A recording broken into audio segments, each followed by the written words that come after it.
नमस्कार फ्रेंड्स, मैं डॉक्टर नितिका वाशने शुभ हॉस्पिटल भोपाल से। आइए दोस्तों, आज अपन बहुत कॉमन टॉपिक के बारे में बात करेंगे।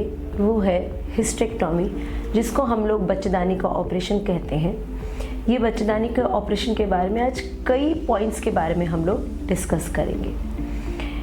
बच्चेदानी जैसे कि आपकी स्क्रीन पे दिख रहा होगा, इसको बच्चेदानी कहा जाता है। और आजकल इससे रिलेटेड प्रॉब्लम्स हमारे इंडिया में या दुनिया भर में काफ़ी बढ़ती जा रही है। तो बच्चेदानी के क्या प्रॉब्लम्स है जिसके लिए हमें ऑपरेशन कराना पड़ता है। बच्चेदानी में अन्य प्रॉब्लम्स होती हैं, जैसे कि गठान का आना, मतलब रसौली। आपको फोटोग्राफ में साइड में पिक्चर में दिखाई दे रहा होगा कि रसौली अन्य जगहों में आती है, या तो बच्चेदानी के अंदर आती है, बच्चेदानी के बीच में दीवार में आती है, या बच्चेदानी के बाहर आती है। इसका दूसरा पार्ट होता है फेलोपियन ट्यूब, मतलब नसें, जहाँ पर हम सब लोग नसबंदी कराते हैं। नसों में कोई प्रॉब्लम होना, जैसे कि गठान का बनना या ट्यूबरक्लोटिक मास बनना या और भी अन्य हाइड्रोसाल्फिंग्स बनना, कोई भी तरीके की प्रॉब्लम इन ट्यूब्स में हो जो कि दवाइयों से ठीक ना हो रही हो, या अंडाशय की प्रॉब्लम जिसमें बहुत लार्ज चॉकलेट सिस्ट हो, सिवियर एंडोमेट्रियोसिस हो, जो दवाइयों से ठीक ना हो पा रही हो। बच्चेदानी में अन्य और भी प्रॉब्लम होती हैं, जैसे कि बच्चेदानी का बाहर खिसक जाना, उसको अंग्रेजी में हम लोग बोलते हैं प्रोलैप्स्ड यूट्रस, मतलब बच्चेदानी को निर्धारित जगह से अपनी जगह से खिसक जाना को हम प्रोलैप्स्ड यूट्रस भी कहते हैं। बहुत सारे अन्य अदर भी प्रॉब्लम्स होते हैं। कई बार ये सारी पैथोलॉजीज ना होने के कारण, ना होने की वजह से भी, अन्य बिना कोई पैथोलॉजी होने की वजह से भी ब्लीडिंग का अधिक होना, बहुत ज़्यादा माहवारी आना, माहवारी में सिवियर क्लॉट्स का आना, पेन होना और अन्य प्रॉब्लम बच्चेदानी से संबंधित होते हैं। तो कई बार हम अपने जब डॉक्टर के पास जाते हैं, गायनेकोलॉजिस्ट के पास जाते हैं, तो वो हमें बच्चेदानी के ट्रीटमेंट के बारे में समझाती है। तो ये बच्चेदानी का ट्रीटमेंट या जो प्रॉब्लम्स है वो उनकी पैथोलॉजी पे डिपेंड करता है। अगर हमारी रसौली है बच्चेदानी के अंदर, गठान है जो कि काफ़ी बड़ी है और हमारी एज अभी बहुत कम है, मतलब, और हमको अभी आगे और बच्चों की ज़रूरत है, या हमारी अभी फैमिली कंप्लीट नहीं हुई हो, तो उन कंडीशंस में हम बच्चेदानी का ऑपरेशन ना करते हुए उस रसौली को निकाल देते हैं और बच्चेदानी को वहीं पर छोड़ते हैं।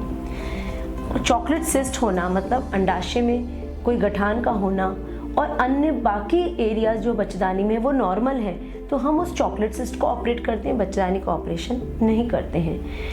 या अन्य कोई और प्रॉब्लम होती है, या बच्चेदानी अपनी निर्धारित जगह से प्रोलैप्स हुई थी, खिसक गई, जैसे मैंने अभी बोला था, उसको प्रोलैप्स यूट्रस बोलते हैं, और एज बहुत कम है, तो हम उसको जाल के माध्यम से बच्चेदानी को ऊपर टांग देते हैं उसके निर्धारित जगह पे। उसमें भी हमें बच्चेदानी के ऑपरेशन की ज़रूरत नहीं पड़ती।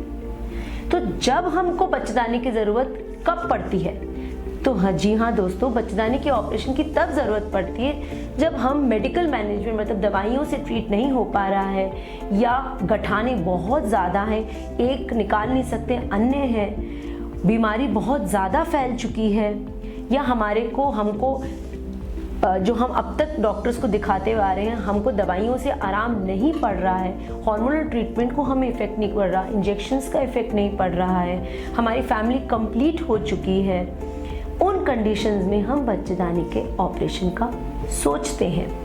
या प्रोलैप्स यूट्रस, जो कि बहुत ज़्यादा या 50 ईयर्स या 45 ईयर्स की एज में है, जहाँ हमको अब बच्चेदानी की आवश्यकता नहीं है, और तो उस कंडीशन में हम वजाइनल हिस्टेक्टॉमी के बारे में सोचते हैं। तो आप कहेंगे वजाइनल हिस्टेक्टॉमी क्या होता है, एब्डोमिनल हिस्टेक्टॉमी क्या होता है, लेप्रोस्कोपिक हिस्टेक्टॉमी क्या होता है। तो दोस्तों, ये टाइप्स है हिस्टेक्टॉमी के। बच्चेदानी निकालने के दो जगह से माध्यम होता है, एक होता है पेट से, एक होता है वजाइनल एरिया से। तो कौन से ऑपरेशन हम पेट के जरिए करते हैं और कौन से ऑपरेशन हम वजाइना के थ्रू करते हैं, ये डिपेंड करता है हमारी पैथोलॉजी क्या है। अगर हमारे डॉक्टर ने डिसीजन लिया है कि वो पेट के माध्यम से बच्चेदानी को निकालेंगे बाहर, तो उसको निकालने के दो प्रकार होते हैं। एक होता है पेट पे चीरा लगा के, आपकी मेरी स्क्रीन पे साइड में फोटोग्राफ शो कर रही होगी।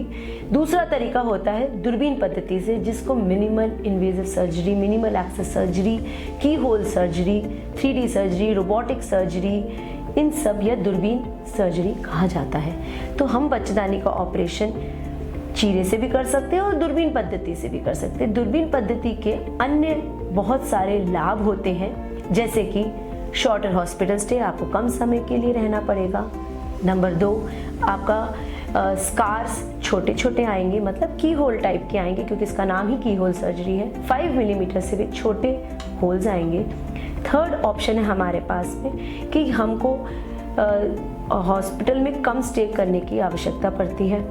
दूसरा, बहुत प्रिसाइज सर्जरी होती है अगर हम दूरबीन पद्धति से करते हैं। हमको बहुत जूम्ड ऑन एनाटमी उसकी बहुत विशेष तरीके से दिखाई देती है, बहुत क्लियर दिखाई देती है, जैसे कि हमारे मोबाइल के पिक्सेल्स होते हैं। उसी प्रकार से हमारे कैमरास भी जो होते हैं वो उनकी क्लैरिटी बहुत ही खूबसूरत होती है और हम अपनी सर्जरी को बहुत डिटेल्ड तरीके से ऑपरेट कर पाते हैं।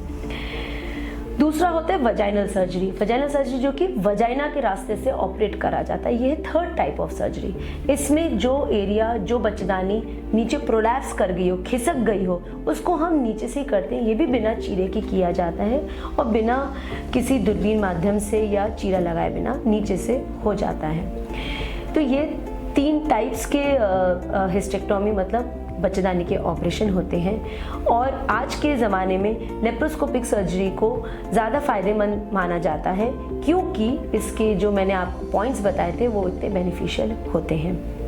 मैं उम्मीद करती हूँ मैंने आपको बच्चेदानी के ऑपरेशन के संबंधित द्वारा काफ़ी कुछ समझा दिया होगा।